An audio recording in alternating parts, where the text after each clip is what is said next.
ሰላም ልጆች እንዴት ናችሁ? ደህና ናችሁ? እኔ በጣም ደህና ነኝ። ዛሬም እንደወትሮ የሰንበት ፕሮግራምና የመዝሙር ፕሮግራማችን ይዘን ወደፊታችሁ ቀርበናል። አሁን የሰንበት ትምህርትና የመዝሙር ጊዜ ይኖረናል። አዳምጡ።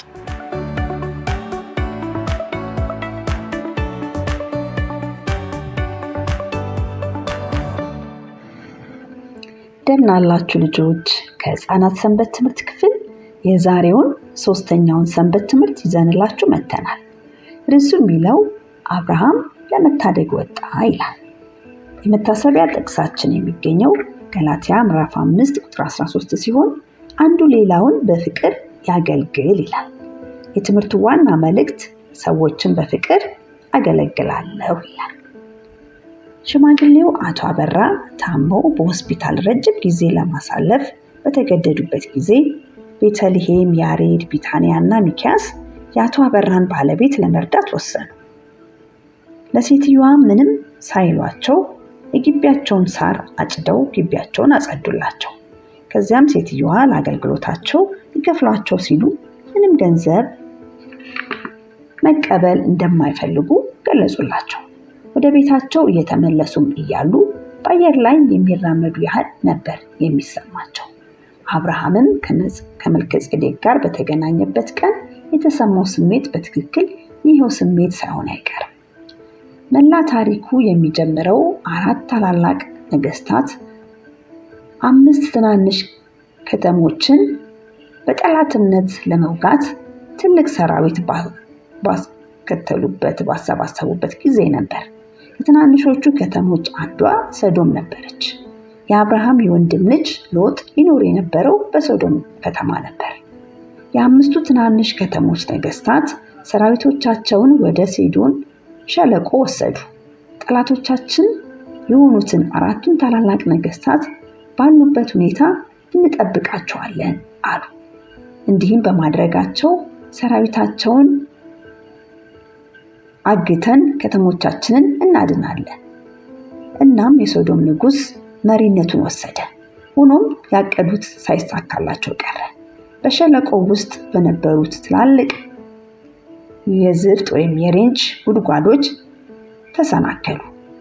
ከወታደሮቻቸው ብዙዎቹም ጉድጓድ ውስጥ ወደቁባቸው። የእነሱ ጠላቶች የነበሩት 4ቱ ታላላቅ ነገስታት በዝፍት ጉድጓዶች ጥግ ጥግ ያሉትን መንገዶች ያውቋቸው ነበር። እናም ብዙም ሳይቆዩ ሶዶም ውስጥ ገቡ።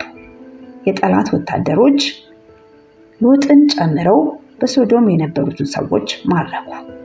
ሰዎቹን ደግሞ ከእንስሳቶቻቸው ብዙ ከንብረቶቻቸውም እንዲሁ ብዙ ይዘው ወደ አገራቸው ሄዱ። አንድ ምርኮኛም አምልጦ የሆነውን ለአብርሃም ለመንገር እየሮጠ ሄደ። ጠላቶቻችን የሆኑት 4ቱ ታላላቅ ነገስታት አጠቁን፣ ወንድምንም ልጅ ሎጥን ከነቤተሰቡ ማረኳቸው በማለት ነገረው። አብርሃምም ወዲያውኑ ለውጊያ የሰለጠኑ 318 ሰዎችን ሰበሰበ። ሁሉም በአንድነት ሆነው በፍጥነት 4ቱን የጠላት ነገስታት ተከተሉ። አብርሃምና ትንሹ ተዋጊ ቡድን 4 ትላልቅ የጠላት ነገስታትንና በሺዎች የሚቆጠሩ ለውጊያ የሰለጠኑ ወታደሮችን ሊያድኑ እስቲ ይታሰባችሁ። ታላላቅ ተዋጊዎች የአብርሃምን ትንሽ ቡድን መደምሰስ የሚችሉ ይመስሏችኋል? ለአብርሃም ግን እግዚአብሔር ወግኖለት ነበር። በእርግጥም አብርሃም 4ቱን ታላላቅ ነገስታት እስኪደርስባቸው እስከ ዳን ድረስ ለጦርነት እየተጓዘ በነበረበት ጊዜ እግዚአብሔር እንዲረዳው ይጸልይ ነበር። በሌሊትም አብርሃምና ሰዎቹ በጠላት ሰፈር ላይ ያልተጠበቀ ጥቃት አደረሱ። 4ቱ ታላላቅ ነገስታት ሙሉ ለሙሉ በትልቅ ሰራዊት የተከበቡ መሰላቸው። የያዙትንም ሁሉ ጥለው ሸሹ። ምርኮኞቹን ከሶዶም የዘረፏቸውንም እንስሳትና ንብረቶች እንዲሁም የገዛ ራሳቸው ንብረቶች እንኳን ሳይቀር ነበር ትተው የሸሹት። የተረፉትንም ወታደሮች ደማስቆ አልፈው እስከ ሀቦ ድረስ ወደ ሰሜን ድረስ ሸሹ። ሎጥና ሌሎቹ ምርኮኞች ወዲያውኑ ነፃ ወጡ። ሰዎቹ ሁሉ የተሸነፉት የጠላት ነገስታት ትተዋቸው የሄዱትን እንስሳትና ንብረቶች መሰብሰብ ያዙ። ብዙም ሳይቆይ ተመልሰው ወደ ሶዶም አቀኑ። አብርሃም እጅግ ተደሰተ።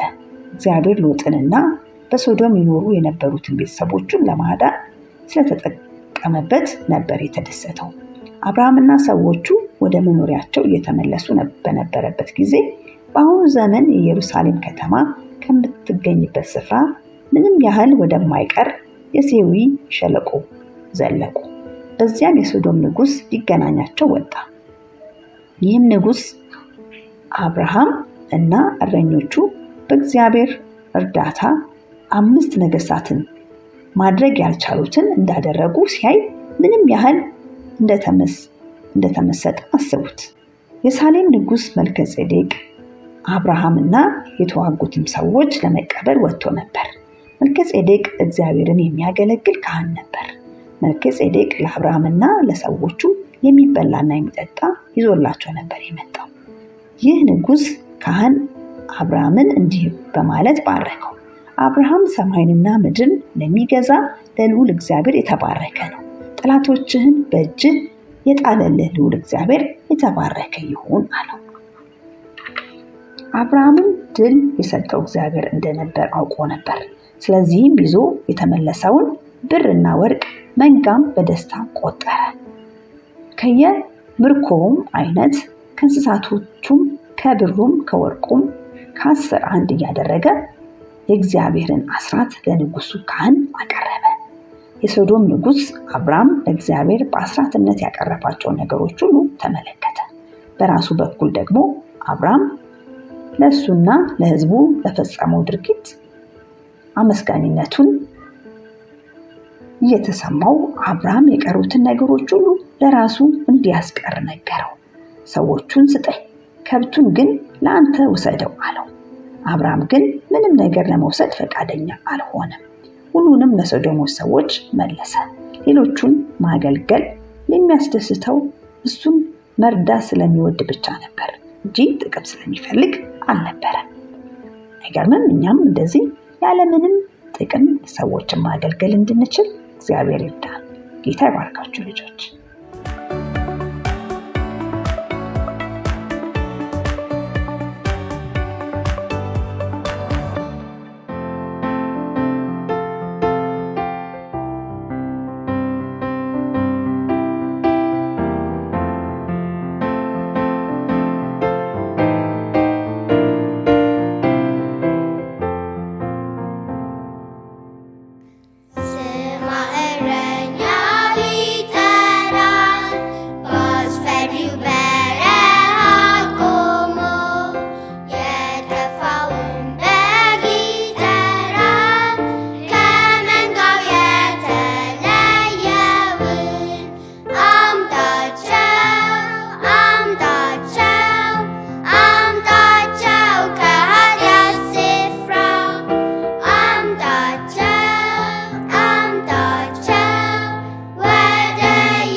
ልጆች እንዴት ነው? ወደዳችሁት አይደለ? እኔም በጣም ነው የወደድኩት። አሁን ደግሞ የሚኖረን ፕሮግራም የታሪክ ጊዜ ይሆናል።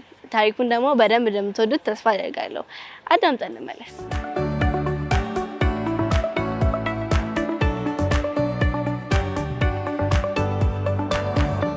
ሰላም ልጆች፣ ደህና ናችሁ? እንደምን ናችሁ? ዛሬም በድጋሚ በሌላ ታሪክ ተገናኝተናል። ደስ እንደሚላችሁ ተስፋ አደርጋለሁ።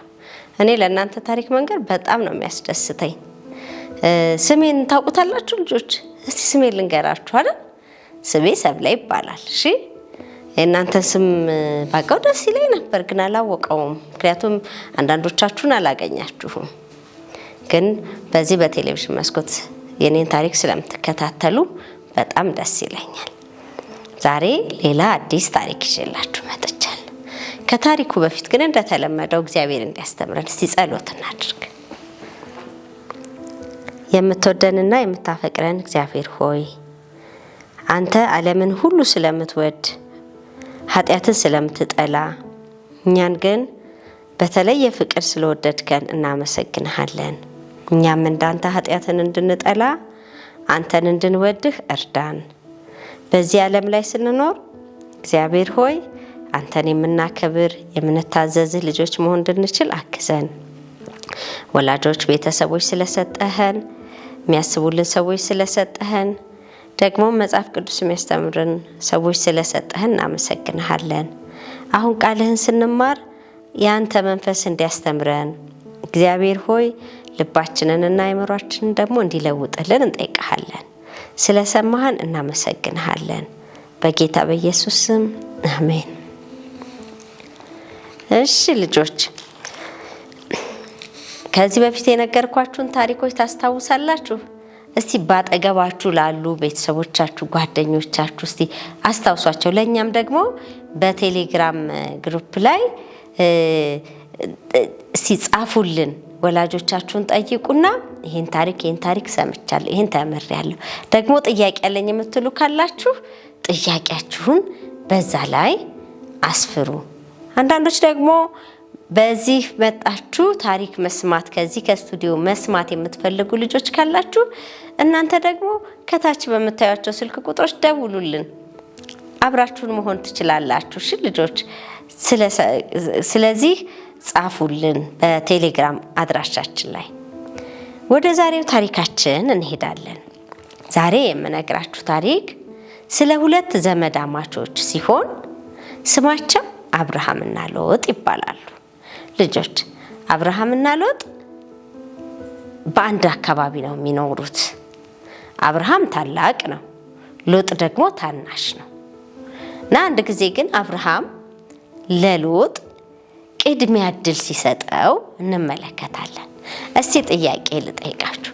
አንድ ትልቅ ብርቱካንና አንድ ትንሽ ብርቱካን ቢኖርና ከእናንተና ከወንድሞቻችሁ መጀመሪያ ማን ይውሰድ ተብሎ ምረጡ ቢባል ለማን እድል ትሰጣላችሁ? ለራሳችሁ ወይስ ለወንድማችሁ? ትልቁን ትወስዳላችሁ ትንሹን? እስቲ ራሳችሁ ተነጋገሩ ቤት ውስጥ። እኔ ግን ከአብርሃምና ከሎጥ ታሪክ እነግራችኋለሁ ምን እንደሆነ። ይኸውላችሁ አብርሃምና ሎጥ ከነአን በሚባል ምድር ላይ አብረው ይኖሩ ነበረ። ሁለቱም ብዙ ከብቶች ነበሯቸው። ከዚህ የተነሳ ሰራተኞችም ብዙ ነበሯቸው ከብቶቻቸውን የሚጠብቁላቸው። ግን አንድ ጊዜ ምን ሆነ መሰላችሁ? ከብቶቻቸው በጣም ስለበዙ የአብርሃምና የሎጥ ሰራተኞች መጣላት ጀመሩ። ለመሰላችሁ ያሉበት አካባቢ ውሃ አጠራቸው፣ ሳር አጠራቸው። ስለዚህ አንድ ቆንጆ የሳር ቦታ ሲያገኙ ይሄ ለኔ ከብቶች ነው፣ ይሄ ለኔ ከብቶች ነው እያሉ እርስ በርሳቸው መጣላት ጀመሩ። ይሄ ነገር አብርሃምን በጣም አሳሰበው። ምን ይሻላል? እኔና ሎጥ ወንድማማቾች ነን፣ መጣላት የለብንም። አሁን በእነዚህ ከብቶችና ሰራተኞች ምክንያት ብዙ ጸብ እየመጣ ነው። ስለዚህ አንድ መፍትሄ ማድረግ አለብኝ ብሎ አብርሃም ማሰብ ጀመረ። ስለዚህ ወንድሙን ያን ዘመዱን ሎጥን ጠራውና ምን አለው መሰላችሁ? ወንድሜ ሎጥ እንደምን እኔ እናንተ ወንድማማቾች ዘመዳማቾች ነን፣ መጣላት የለብንም። ታውቃለህ እየሆነ ያለውን ምድር ሰፊ ናት፣ በእኔና በአንተ መካከል ያሉት ሰራተኞቻችን በከብቶቻቸው ግጦሽ ምክንያት ማጣት፣ ውሃ ማጣት ምክንያት እርስ በርስ እየተጣሉ ነው። ስለዚህ መፍትሄ ማድረግ አለብን።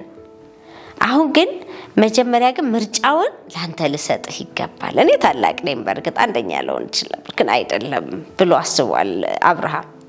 ስለዚህ አሁን አንተ ምረጥ።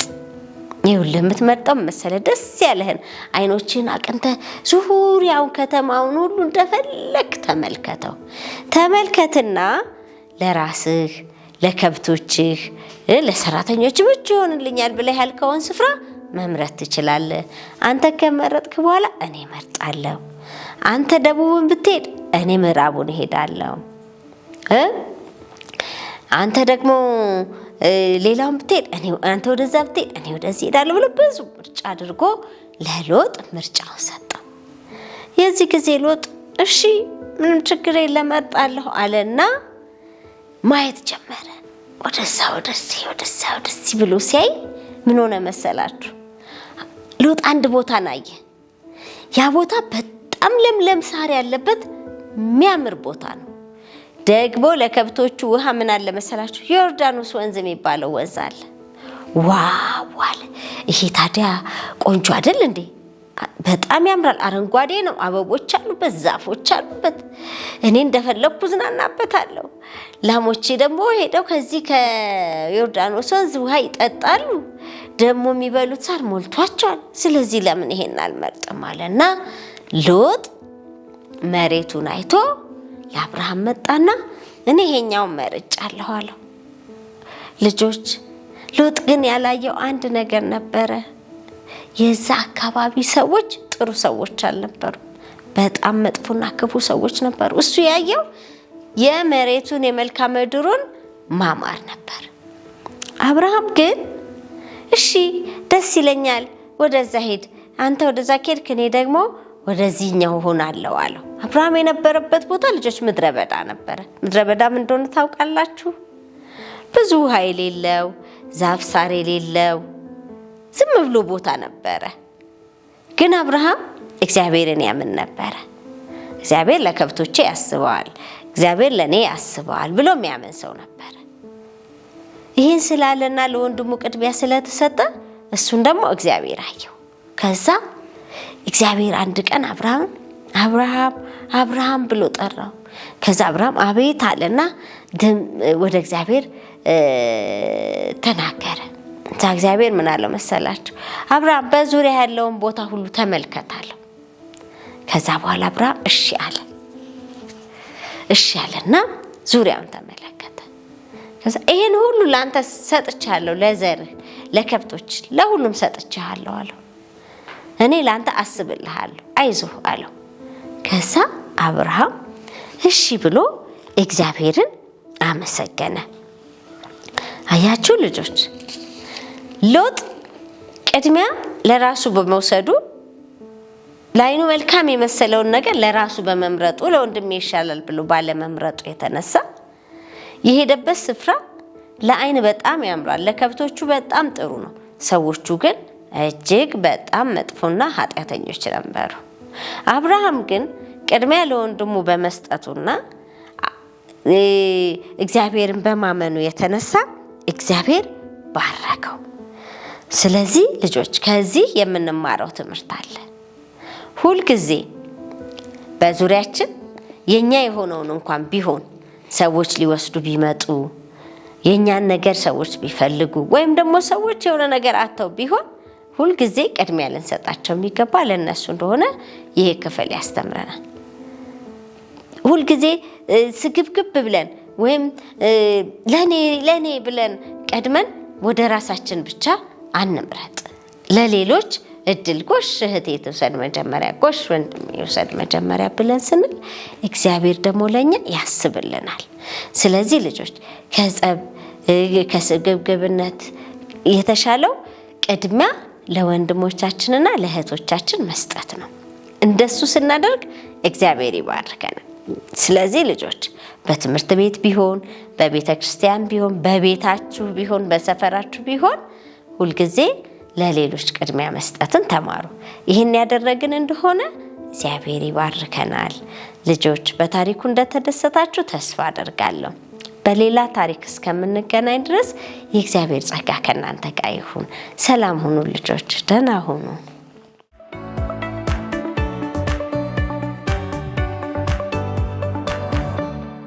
ታዲያ ልጆች እንዴት ነው ታሪኩ? ወደዳችሁት አይደለ? እኔ በጣም ነው የተመቸኝ፣ ደስ ይላል።